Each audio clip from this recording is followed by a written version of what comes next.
que esperamos que os guste muchísimo, creemos que vais a disfrutar mucho. El taller, como su nombre indica, os vais a decir que hagáis un poquito de trabajo vuestro después de unas orientaciones que os vamos a dar. Mis compañeras son Ascensión Moratalla y Juana Sánchez, que son profesoras en la Escuela de Arquitectura, y yo soy Agripina Sanz, que soy profesora aquí en la Escuela de Caminos. Llevamos 20 años trabajando juntas en cosas de geometría y tenemos un grupo de innovación educativa que se llama Didáctica de las Matemáticas en la UPM. El grupo está consolidado y aprobado por la UPM desde hace 5 años o 6, desde el 2006. Ellas nos van a presentar, primero, una exposición de lo que hay que saber un poquito para poder pues, atacar el problema que queremos resolver. El problema que queremos resolver y que os hemos preparado es cómo maquetar un plano, cómo recubrir un plano. Hay muchísima literatura sobre esto y hay cosas preciosas que vais a ver, pero tenéis que hacer vuestro propio recubrimiento del plano.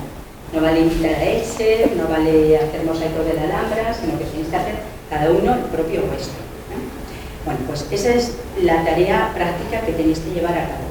Pero, como os digo, se necesita una mínima exposición que os va a dar ahora Juana y extensión. El taller de arte y geometría, o de iniciación a la geometría, engloba varias cosas. Engloba el taller de hoy, que se llama arte y geometría, el taller del lunes, que se va a tratar sobre fractales, que os lo dará Adela Salvador, y el martes, que es un taller sobre el número de oro, también Adela Salvador y María Molero, otras profesoras. Con ellas participamos en otro grupo de innovación educativa que tiene su sede aquí en Caminos, que se llama Pensamiento Matemático. Lo interesante de todos estos grupos de innovación que han surgido en los últimos años es que tratamos de pensar los profesores cómo mejor llegar a los alumnos y cómo hacer experiencias innovadoras para que disfrutéis más con las matemáticas especialmente. Entonces, este taller surgió de una actividad del MAI, que es el Grupo de Investigación Matemática Aplicada de Ingeniería Civil, y pensamos que veces sucesivas pues, se va a repetir. La UPM, el Departamento de Innovación Educativa, tomó mucho interés en esto y entonces se ha formado un aula de pensamiento matemático y todas estas actividades se van a subir a esa página. Con lo cual os vamos a pedir luego también la autorización para que vuestro trabajo personal que hagáis a raíz de este taller y del lunes y del martes, de fractales y el número áureo, también se pueda vuestro trabajo final pues exponer en una exposición de dibujos o bien subir a la web o bien ser utilizado por la UPM. Eso tenéis que saberlo, claro, porque es vuestro trabajo. Pues yo creo que con esto ya podemos empezar a ver cómo es el taller de geometría. Un mínimo detalle todavía. Hoy vamos a dedicar 2 horas, que es vuestra sesión presencial, pero este taller supone 6 horas, que son 2 y 2 de trabajo personal vuestro, que os haremos un seguimiento y en las instrucciones que os daremos al final está puesto. Pensamos más o menos, se piensa que en 15 días, a partir de hoy podéis ya traer un esbozo, entonces vendréis como a tutorías el martes 14, después el martes 28 y ya se entrega el trabajo completo, os diremos en qué formato y demás, ¿vale? Así que disfrutéis mucho con la geometría.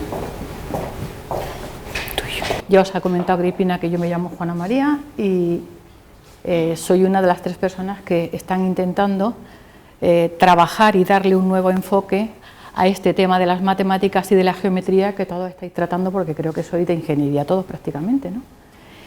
Pero lo que nosotros echábamos en falta hacía mucho tiempo, y ahora resulta que con el plan de Bolonia se podría haber organizado un poquito mejor, y de hecho estamos intentando organizarlo, es que de hecho vosotros tenéis siempre matemáticas en cualquier curso primero de arquitectura, de ingeniería, de informática o de lo que sea, pero siempre y continuamente, según la experiencia que estamos teniendo, asociáis las matemáticas a lo que puede ser el cálculo, 2 más 2 son 4 o lo que sea.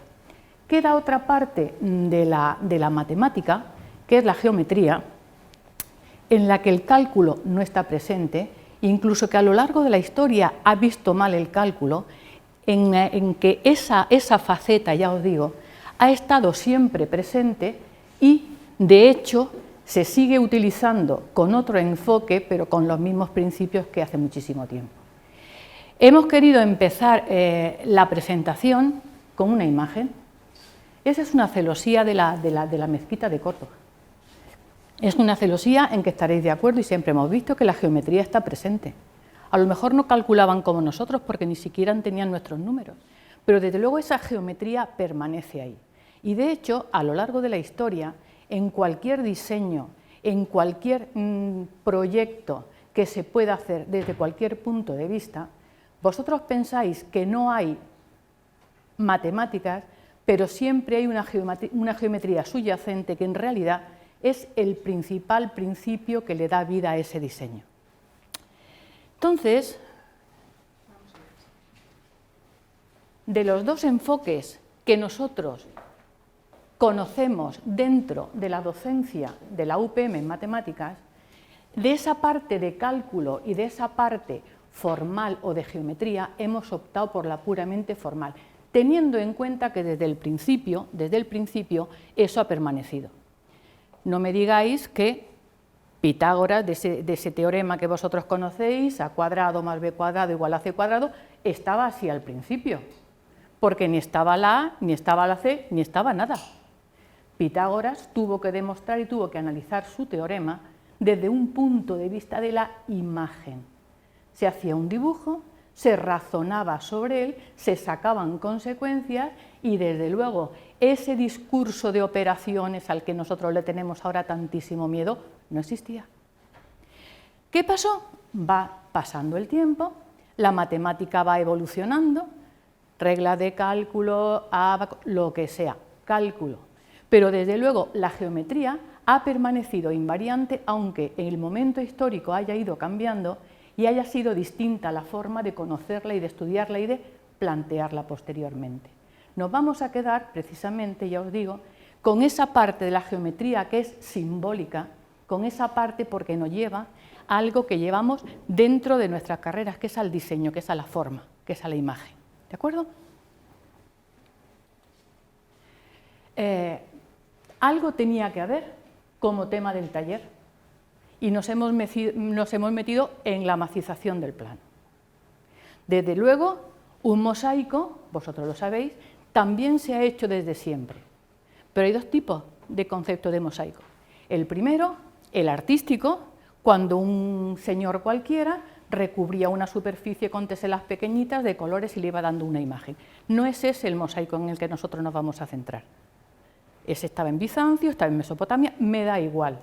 Nos vamos a meter en un tipo de mosaico mucho más geométrico, regido por unas determinadas leyes matemáticas que conocemos ahora, pero que se venían practicando hacía muchísimo tiempo, como es el mosaico en el que necesitamos recubrir una superficie plana con unas determinadas formas geométricas que no dejen hueco entre ellas. Por supuesto, si nos metemos en ese concepto de geometría, lo primero con lo que nos topamos es que la forma más sencilla de recubrir un plano es la utilización de polígonos regulares. Los hemos visto en el bachillerato, los hemos construido, algunas veces mal, porque incluso el pentágono que vosotros estabais dibujando en el bachillerato con un montón de construcciones, las que sean, dejaban de lado el hecho de que la única proporción geométrica rígida y demostrable que estaba en el pentágono era la proporción áurea. Y esa no se puede calcular, esa se tiene que dibujar. ¿Estamos de acuerdo? Entonces, si empezamos a analizar el recubrimiento del plano con esa serie de figuras geométricas, nos vemos que si queremos recubrirlo, elegir un punto, hacer coincidir ángulos iguales y que no queden huecos, solamente podemos utilizar aquellos polígonos regulares cuyos ángulos sean divisores de 360. ¿Estamos de acuerdo? Y por eso, si continuamos con la idea geométrica, nos encontramos con esas mallas, con mallas isótropas. Llamo isótropa a aquella malla que se podría continuar indefinidamente con la misma imagen, ¿de acuerdo? Y si vamos a eso, pues tendríamos las mallas triangulares, las de cuadrados y las de hexágonos. Esos ángulos son divisores de 360. Pero es más, yo me quedaría con la triangular y con la de cuadrados, porque al fin y al cabo cualquier hexágono se podría dividir en triángulos equiláteros. También hay otras mallas en las que, modificando un pelín esos módulos, se podría ir macizando el plano. Por supuesto, si yo modifico de una determinada manera una imagen que maciza el plano siempre igual, sigo macizando el plano. ¿De acuerdo? Vamos a meternos con ese tema y también habréis visto otras mallas que no son las anteriores, las no regulares. Ahí sobraría la de los círculos. Un círculo no es un polígono regular, a no ser que lo queramos definir como un polígono regular con infinitos lados, ¿de acuerdo? Pero esas mallas no regulares, si os dais cuenta, poco más o menos descienden o derivan de las regulares, ¿eh? Son mallas en las que voy combinando polígonos regulares de distinto tamaño hasta conseguir que el plano se macice. Pero siguen funcionando el triángulo, el hexágono, el cuadrado y las figuras que yo puedo obtener de ellos. Todo el mundo recuerda esos suelecitos de baldosas blancas con un cuadradito negro en los piquitos, ¿o no? Sería una malla no regular. ¿Cuál es la forma más fácil de conseguir un polígono regular que sea completamente anodino, soso, y conseguir macizar el plano de una forma más artística, más... Me imagino que muchos de vosotros habréis dado dibujo técnico en segundo de bachillerato, ¿no? Y en ese dibujo técnico había un capítulo que se llama figuras equivalentes. Una figura es equivalente a otra en diseño, cuando tiene la misma superficie con distinta forma. He dicho superficie, no área. Ya sabéis que el área es un número que puede cambiar en función de la medida en que yo lo mida, pero la superficie no. Aquel triangulito de arriba es un dibujo de bachillerato en el que un triángulo cualquiera, si os dais cuenta, si yo trazo una línea que pasa por su vértice superior C y utilizo un punto cualquiera de esa línea para utilizarlo también como vértice de otro triángulo con la misma base, el triángulo iría cambiando de forma, pero la superficie sería la misma, porque la superficie sería base por altura partido por 2. Es más, incluso podría llegar a obtener figuras mucho más regulares. Podría llegar a obtener un triángulo isósceles y de ahí un rectángulo con el lado, la mitad de la altura, o un cuadrado con el lado media proporcional entre... ¿Os dando cuenta? Eso es lo que se ha hecho tradicionalmente para dibujar los mosaicos que se han ido haciendo en muchos momentos de la historia. Os he puesto ahí un dibujito, un ejemplo, en el que, si os dais cuenta, se parte de un cuadrado, se le han ido quitando triángulos y se han ido colocando de otra manera hasta conseguir una figura completamente distinta. Pero de lo que no hay duda es de que esa figura sigue siendo equivalente a la primera. Y si yo la voy uniendo, puedo ir consiguiendo, trasladando esas figuras, macizar una superficie más grande, más extensa, que la propia del cuadrado. Esa figurita es lo que se llama en diseño tesela. La tesela es la unidad mínima que yo voy a utilizar para recubrir un plano cualquiera. Os he puesto algunos ejemplos y podríamos haber elegido mucho, pero después de mucho pensar, hemos decidido elegir un ejemplo para hablar que lo conoce todo el mundo, que es la Alhambra de Granada. Ahora mismo, si os metéis en la web, que la manejáis infinitamente mejor que nosotros, aparece por todas partes. El año pasado hubo una exposición preciosa, Escher vuelve a la Alhambra, ahora sigue todavía en exposición, sigue en Granada, ahora mismo está muy en el candelero la rehabilitación del Patio de los Leones, con ese suelo, vosotros que sois ingenieros, todo de mármol blanco, que no me meto en si está bien sí o no. ¿Os dais cuenta? He cogido este tema porque todos lo conocéis, os metéis en la web y aparece. Ahí en los mosaicos de la Alhambra, precisamente se encuentran un montón de mosaicos, todos distintos, que se van formando a partir de figuras equivalentes unas a otras. Parten de un triángulo, parten de un cuadrado, se crea la tesela, se mueven esas partes y se empiezan a hacer paneles completamente distintos que sin embargo parten de 2 o 3 teselas distintas y solamente 2 mallas geométricas base. ¿Cómo se consiguen todos esos paneles que podéis encontrar por donde sea? Pues sencillamente cambiando la forma, y ahora voy a introducir otro concepto, de mover esas teselas por el plano o en la forma de colorear esas teselas. Y ahí tenéis la obtención de la pajarita nazarí, el hueso nazarí, que fijaros que siempre son figuras equivalentes. ¿Lo veis? Luego ya se moverán como sean, se ilustrarán como sean, pero son teselaciones en el plano de figuras equivalentes. Hombre, por no hacerlo tan antiguo, vosotros sabéis que a lo largo de la historia la macización del plano se ha hecho. Ya se hacía hace miles de años. Los sumerios tienen teselaciones del plano. Arquímedes tiene teselaciones del plano. Kepler tiene teselaciones del plano. Incluso en el siglo hace muy poquito se han estado estudiando las posibles teselaciones y los grupos de simetría o la forma de combinar todas esas figuras a la hora de conseguir trazados. Pues bueno, también os podéis meter en la web, aquí no hay por qué contarlo todo, tenéis tiempo para hacer el ejercicio. Todos esos tipos de movimientos, de combinaciones de movimientos que hay en la Alhambra son los que después se han descubierto, ni uno más ni uno menos. Entonces, hemos traído aquí un ejemplo que es el de los dibujos de Escher, que también conocéis todos, ¿verdad?, que son precisamente unos estudios de macización del plano que surgieron de un par de viajes que hizo Escher a la Alhambra. Uno lo hizo en el año 20 y tantos, en el 22 concretamente, y otro en el año 36. Ahí tiene un cuaderno de viaje en el que empieza a salir toda la teoría y todo lo que va a utilizar luego en la macización del plano y en determinados dibujos que va a...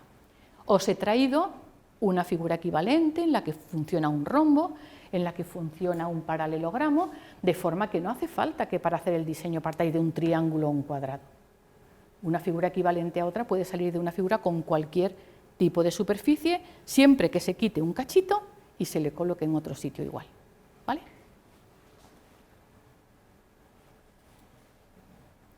Ahora fijaros, estamos en matemáticas, se nos exigía que no hiciéramos tantos dibujitos. ¿Qué ideas geométricas vosotros pensáis de las que habéis dado en primero? Porque soy de primero, ¿no? De primero o de segundo, por ahí, ¿no? De primero, ¿no? De lo que habéis estado viendo. Hemos visto, nosotros damos matemáticas también en primero de arquitectura y tenemos álgebra y cálculo. Y en álgebra tenemos lo que se llaman movimientos del plano, ¿no? Las traslaciones, las simetrías, los giros. Es decir, que además de una idea geométrica que puede ser la de figura equivalente a otra, puede haber otros principios geométricos a la hora de nosotros trabajar en un taller de este tipo, como pueden ser, pues eso, los movimientos del plano. Ahí, de una forma muy sencilla, porque lo mejor es ser sencillo, y además siempre con una segunda idea, si os habéis dado cuenta, las dos figuritas tienen el color azul y el color dorado, debe ser porque en el equipo que tenemos hay matemáticos y hay arquitectos, y entonces pues le hemos puesto nuestro puntito. Pero eso también se puede hacer en un diseño para hacerlo más vuestro. Entonces fijaros que ahí tenéis en la parte de arriba un giro y abajo, a la izquierda, lo que podría ser una simetría axial, ¿no? Y a la derecha, eso que conocéis vosotros como traslación.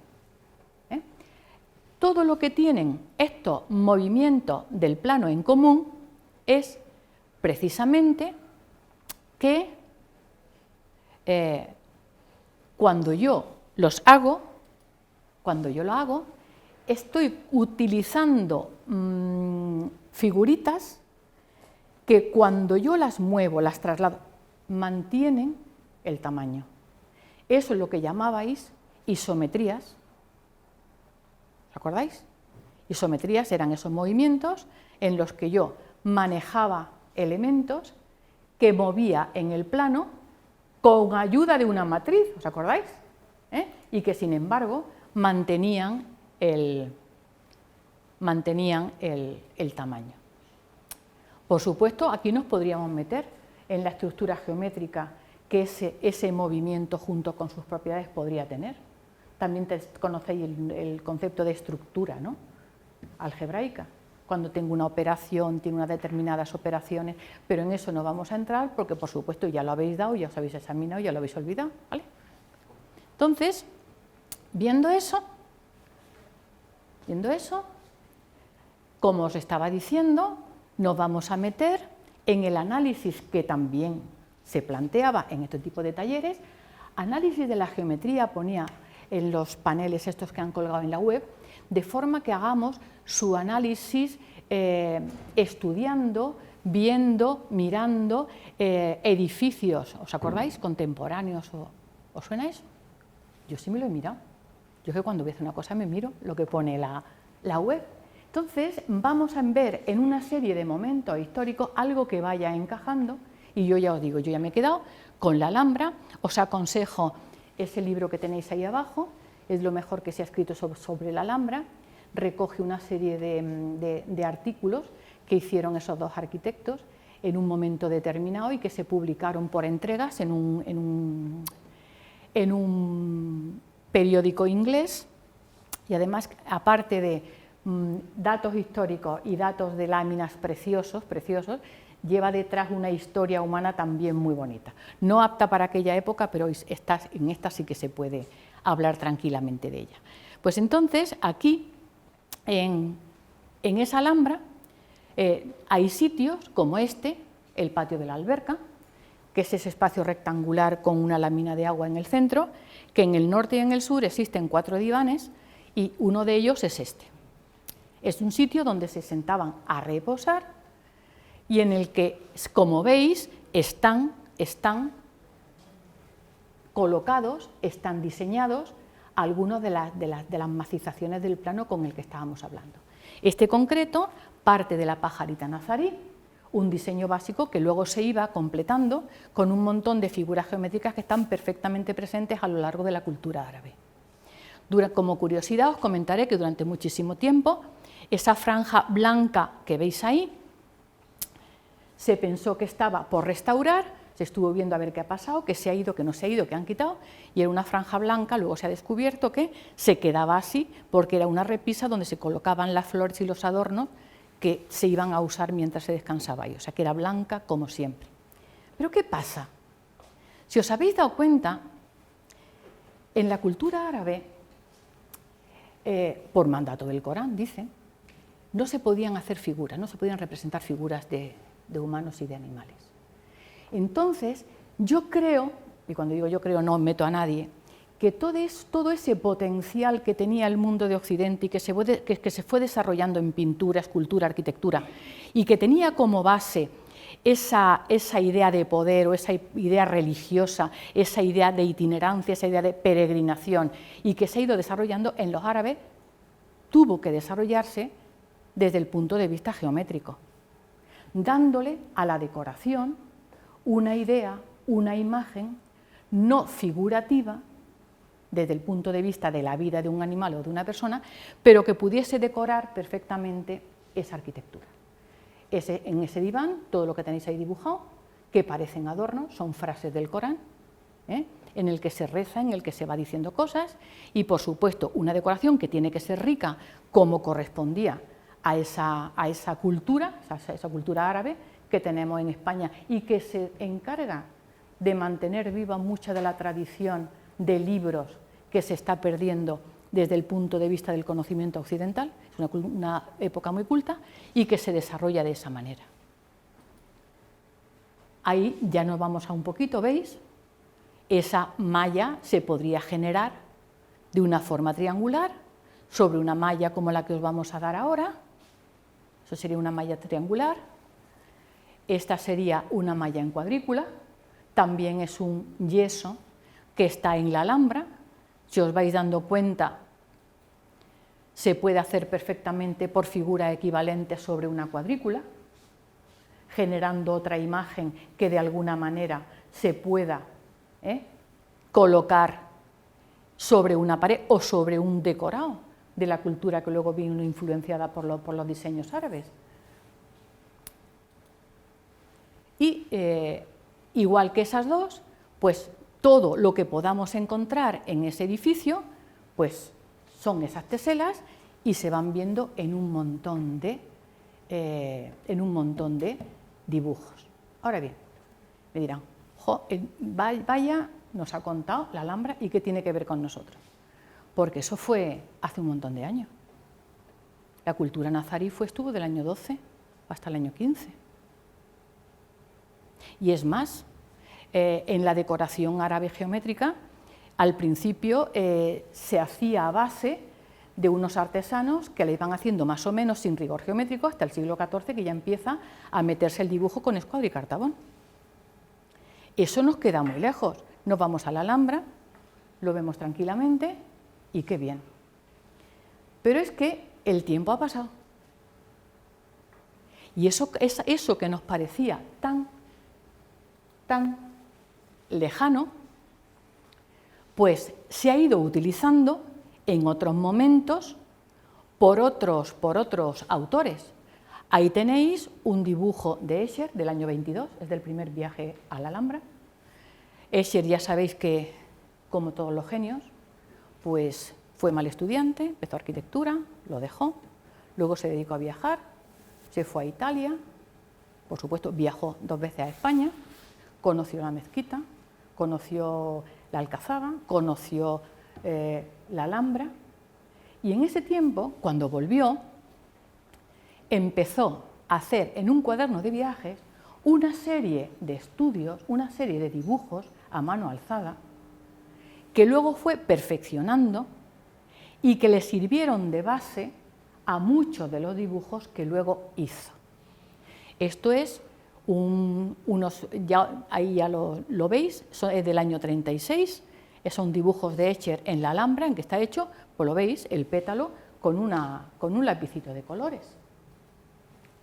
Ahí tenéis otra hoja de su cuaderno de viajes, en el que os habéis dado cuenta, aparecen una serie de teselas, incluso las enumera, le empieza a dar el color de blanquito y negrito, y luego empieza a pensar cómo se pueden mover girando en torno a un determinado punto, cómo se pueden trasladar en unas determinadas direcciones.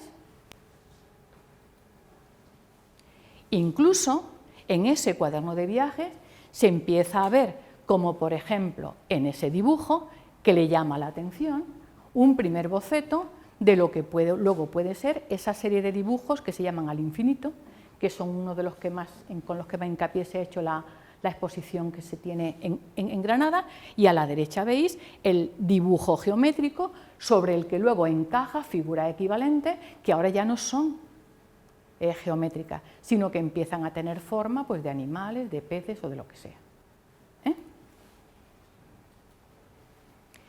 Fijaros también que otro principio que se da en la Alhambra y es el de conseguir mosaicos, composiciones, no ya alterando el dibujo, sino alterando los colores, se consigue aquí también. Este cuadradito sería exactamente el mismo de arriba, con una diagonal y cambiando blanco-negro, y el aspecto es completamente distinto.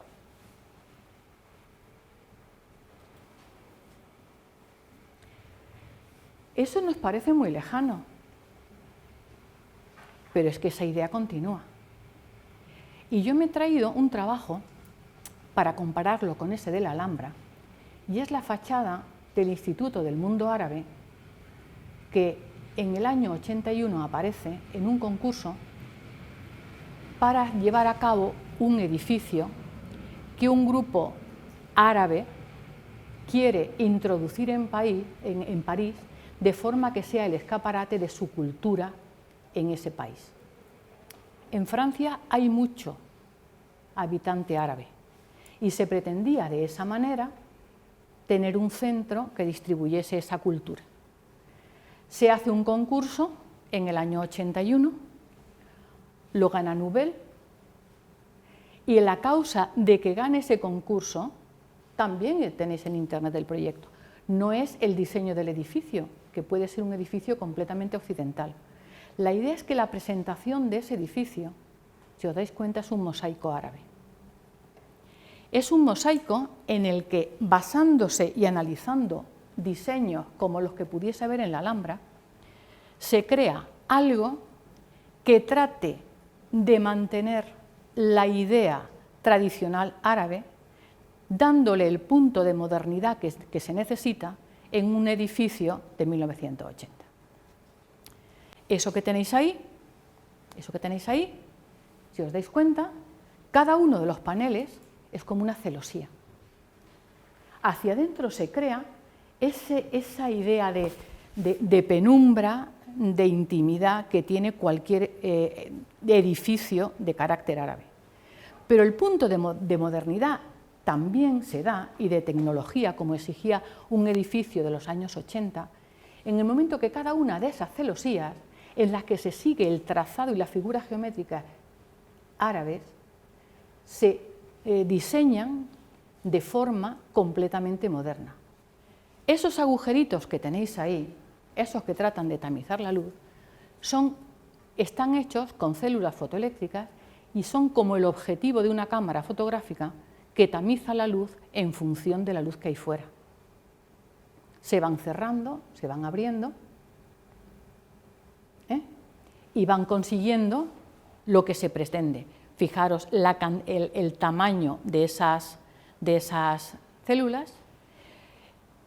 Si yo quisiera hacer un análisis o hacer una comparativa de esa fachada con lo que tengo en la Alhambra, pues lo primero sería ver el croquis, el boceto geométrico de esa célula, ver el tamaño, ver cómo está, ver cómo se agrupa. Si os dais cuenta, la figura que tenéis arriba, que es algo que se le parece mucho, es un mocárabe, es una bóveda de la Alhambra, con el mismo trazado que pueda tener la fachada del instituto. Si yo fuese a hacer un trazado geométrico, me iría a las líneas fundamentales, podría ser más complicado, en el que veo que se mantienen los polígonos de lados pares de los árabes, podría quitar las líneas de refuerzo y me quedaría con una cuadrícula. Ese diseño está hecho sobre una cuadrícula. Sobre esa cuadrícula, estos son unos dibujos que se hicieron en una asignatura que tengo allí en la Escuela de Arquitectura, en la que se interpreta la arquitectura moderna en base a la arquitectura también antigua, y con esa idea se propuso diseñar una unidad geométrica utilizando determinadas teselas, y una de las propuestas fue esa. Voy a coger una tesela presente en la Alhambra y voy a ver cómo me hago una unidad geométrica que se base en la cuadrícula de Lima. Yo no os aconsejo que hagáis eso. En el momento que haya que dibujar una superficie y se utilicen dos teselas, aparecen los problemas de borde. Y en el momento que yo tenga dos teselas, aunque partan de una misma cuadrícula, los huequecitos entre unos y otros, los encajes, no van a ser iguales. Pues bueno, me dijo la alumna, pues vamos a hacer un diseño en el que yo haga distinción entre el borde y el plano central. Pues muy bien. Entonces, si os habéis dado cuenta, hay una cuadrícula, hay un cuadrado girado, y en uno de ellos, en los bordes, se utiliza el hueso, y en el centro pues se utiliza el avión, ¿lo veis? Partiendo los dos de una determinada cuadrícula. Se basó en una de las composiciones más típicas del mundo árabe. Esa pertenece a la Alhambra, pero esa división tan fragmentizada está completamente presente en Marruecos, en cualquier país árabe, y se puso a dibujar. Si os habéis dado cuenta, en el momento que se trata el borde y se dibuja el centro con otro tipo de tesela, aparece el problema de la unión, que no está resuelto. Es en la zona que aparece aquí y que quedaría mal. Esto es un taller, no hay por qué decir siempre se hace así, hay que decir lo que no hay que hacer para que salga mal. Con ese mismo diseño, si os dais cuenta, en el momento que yo cambio el color, la imagen es completamente distinta, podría ser un diseño también completamente distinto. Otra propuesta fue, oye, pues no hago una tesela como la que hay en la Alhambra. Hemos estudiado a Escher, lo hemos mirado, lo hemos visto. Vamos a hacer una tesela a la forma de Escher. Y se cogió también un cuadradito, se empezaron a quitar zonas, cambiándolas, y se pensó, qué bien, porque encajan perfectamente, por muy difícil que sea la tesela, yo puedo hacerlo. Pero si os habéis dado cuenta, será más complicada, habrá más dibujito, pero la tesela es la misma. Y así se van a encajar. Ahí tenéis otra tesela distinta, que aparecen pececitos. Fijándose en ese diseño de Escher, es fácil en una determinada tesela, con una determinada tesela, obtener una unidad geométrica girando, pero en el momento que giras, si el trazado tiene que integrar dos teselas distintas, falla. Nos volvemos a encontrar con el problema de borde, con el problema central, y por muy bonitos que sean los diseños, pues te encuentras con que macizar lo que es macizar el plano no lo has conseguido. ¿Lo veis? ¿Me preguntáis algo? ¿Cuánto tiempo llevo hablando? ¿Cuánto? 36. Me he pasado, no es que como sé que pueden cortar, me he pasado un poquito. ¿Me queréis preguntar algo? Poco a poco, es que las preguntas se me gustan al final.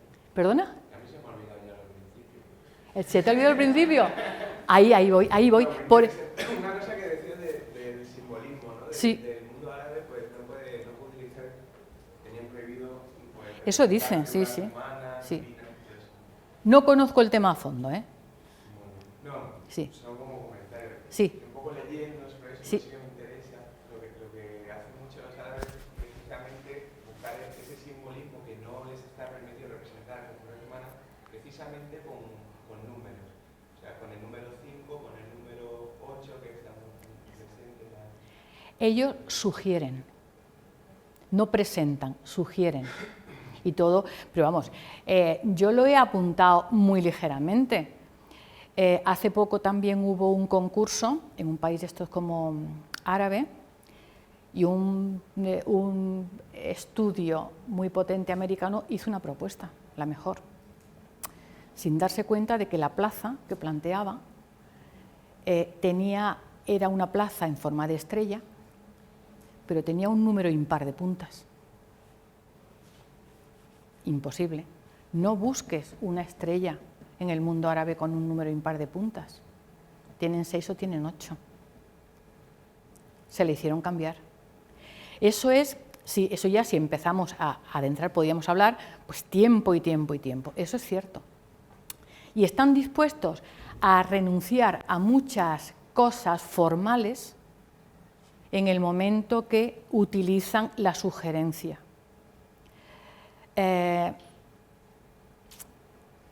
A ver, estaréis de acuerdo conmigo en que los edificios públicos, iglesias, han tenido siempre a lo largo de la historia una importancia en el momento que han sido punto de peregrinación. Y allá donde se han colocado, han creado ciudad o han creado vida. Esa idea hubo sus más y sus menos, también estuvo en el Instituto del Mundo Árabe. Ellos querían colocarlo en un sitio que fuese cruce de caminos. Ya sabéis que en el Camino de Santiago se han creado. Y hasta que no pararon, hasta que se colocó en la zona en la que confluyen el Boulevard Saint-Germain con el Sena y con el puente que va a la isla esta que está dentro del Sena, que me parece que se llama la isla de Saint Louis, ¿no? Eso fue una condición, fíjate tú, en vez de metros cuadrados o espacio, ¿no? Otra cosa que no sé si os habréis dado cuenta es que en el momento que tú planteas un edificio representativo, la fachada es lo principal. En cambio, la fachada sur, la fachada árabe, le da la espalda al río. Está enfrentada a una universidad, con una grieta en medio. O sea, lo que te quiero comentar es que a la hora de que nosotros hagamos determinados diseños, edificios, como arquitectos, como ingenieros, tal y como está evolucionando el mundo, tenemos que tener muy claro qué estamos haciendo, para qué lo estamos haciendo y qué condicionantes hay más allá del cálculo de una estructura, que ya no es problema, de un diseño, que ya no es problema, de unas condiciones climatológicas buenas para un edificio, que ya no es problema, en el momento que yo quiera hacer eso. ¿Te das cuenta? Y eso ha ido avanzando. Una de las cosas que yo no sabía era, ¿cómo termino yo a estos chicos contándoles esto? Pues contándoos que precisamente vosotros estáis, que estáis dentro de la tecnología, sabéis lo que ha cambiado el mundo de algo tan reciente como es el año 80, que es el año en que se hizo este concurso. Se empezó en el año 84, se terminó en el año 87, pero el proyecto es del año 81, el momento en que la época Mitterrand empieza a llenar París de todos esos edificios representativos, la ampliación del Louvre y todo eso, y si os habéis dado cuenta, todo recurre a la geometría primitiva, la pirámide del Louvre, la zona del Pompidou, ¿no? Fijaros lo que lo hemos vivido, es de antes de ayer. Y ahora, pero todo eso ya ha quedado obsoleto. Yo necesitaba ir a un sitio para verlo y experimentarlo. Yo necesitaba ir a un desierto para ver lo que había. Ya no, ya tengo un Google y lo miro y lo veo. Eso constructivamente y desde el punto de vista de la arquitectura y de la ingeniería ha cambiado. De la matemática, ¿no? O sea, si sí. El otro día estoy leyendo un poco así como la evolución, o sea, la cantidad de descubrimientos separan la matemática en tres épocas, ¿no? La antigua, olvidándonos un poco de los babilonios, Sí. Luego la newtoniana, por llamarla de una forma, y luego la nueva, que es lo que llaman la nueva edad de oro de matemáticas, ¿no? Entonces hacían una comparación y hablaban que en la edad de oro, que es la hora, la de ahora, que por eso se me venía a la mente, ¿no? Sí. Ese cambio de realidad. Sí. Se han descubierto una cantidad de cosas numerables de matemáticas respecto a lo que existía antes, impresionante, no sé, a nivel de miles. Bueno, yo te voy a decir, eso solamente me lo ha hecho a mí. Yo pienso, cuando tengo que apoyarme, yo defiendo que no se han descubierto, vamos a ver, no son nuevas. Yo creo que la matemática de hace 2500 años y la de ahora es la misma. Lo que pasa, lo que ha cambiado es la técnica, la forma de verla. Ahora empiezan que tenéis otro taller, la geometría fractal, lo que están descubriendo. A mí no me digáis, he mirado en una célula y he descubierto que los átomos están colocados en forma de pentágono. Vamos a ser más realistas. Si la manzana tiene las semillas colocadas en forma de pentágono, las tiene colocadas ahora, y la que se comió Aristóteles también. Lo que pasa es que ahora tengo otros medios para ver y descubrir cosas que antes no veía. Y ahora tengo un ordenador que cuando yo quiero saber qué sucede cuando lanzo al aire una moneda 100 veces, no tengo que aplicar una fórmula. Le digo al ordenador, lánzame la moneda 100 veces, y la lanza. No sé si me explico.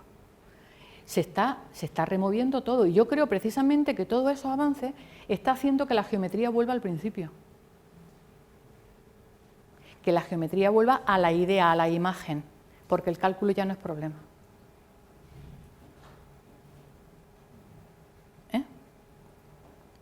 Y exactamente igual que en la primera diapositiva que yo os puse, la de la celosía de la mezquita de Córdoba, esa entrada de luz quería llevar a una sensación.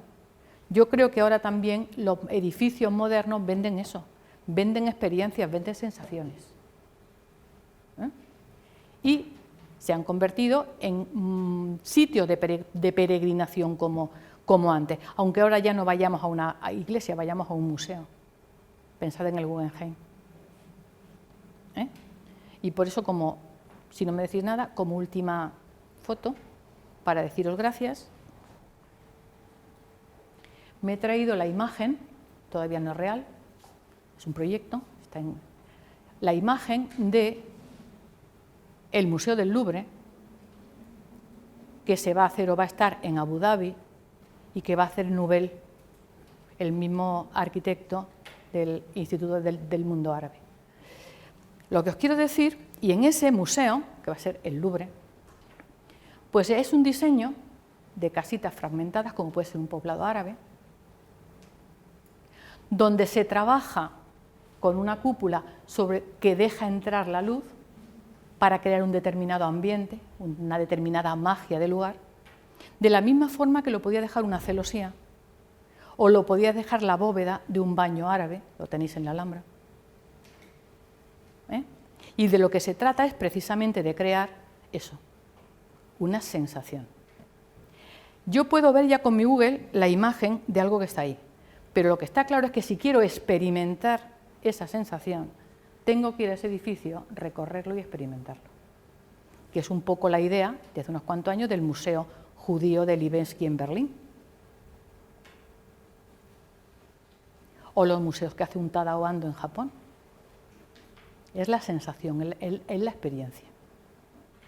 Y nada más, ahí estamos. Venga, tenemos que empezar el tallercillo.